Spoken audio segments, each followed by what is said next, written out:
Marcel Partouche et je viens aussi du système de la protection de la jeunesse, mais je pense que j'ai été privilégiée d'avoir été aidée par des intervenants communautaires très tôt qui m'ont permis de trouver un refuge dans l'éducation.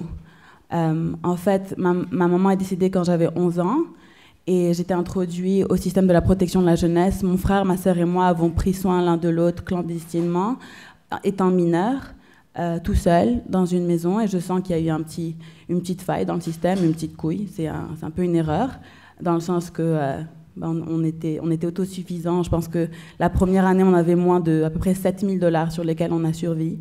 Je sais pas comment est-ce qu'on a fait, mais on a réussi à surmonter ça. Et puis je suis rentrée dans un lycée français. À l'étranger, Marie de France. Donc j'ai fait tout mon parcours scolaire là-bas. Et quand j'ai atteint 15 ans et que j'étais au foyer d'accueil, on pensait qu'en fait, je rentrais au secondaire. L'attente de la protection de la jeunesse, je rentrais en fait dans l'équivalent du cégep en première. Et l'attente était tellement basse, on m'a dit qu'il n'y avait personne au Québec qui était dans ma situation. Donc on m'a mis dans une situation d'endettement tellement tôt, alors que j'avais un potentiel, et j'ai un potentiel, et une curiosité, une intelligence assez forte.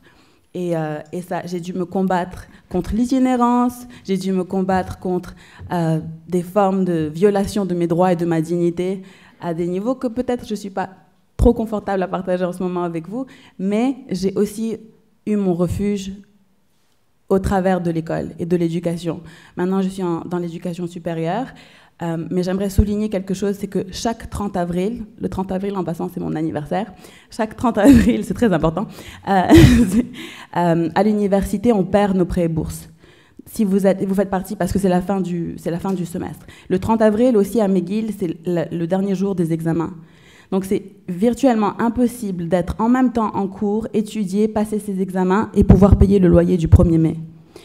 Le nombre de fois où j'ai vécu un risque ou de l'itinérance en étant à l'école supérieure entourée de personnes tellement privilégiées, où j'ai dû garder le sourire, où j'ai dû garder la tête haute, quand je ne savais pas, il fallait que je remplisse mon examen, mais il n'y avait rien de rempli dans mon frigidaire. Je pense que c'est un petit peu atroce. Mais j'étais en mesure de surmonter ça grâce au système communautaire. Il y avait l'agence OMET, il y avait des personnes qui ont cru à mon potentiel et qui m'ont permis de remplir mon frigo. Et avoir une confiance en moi, aller en thérapie, etc.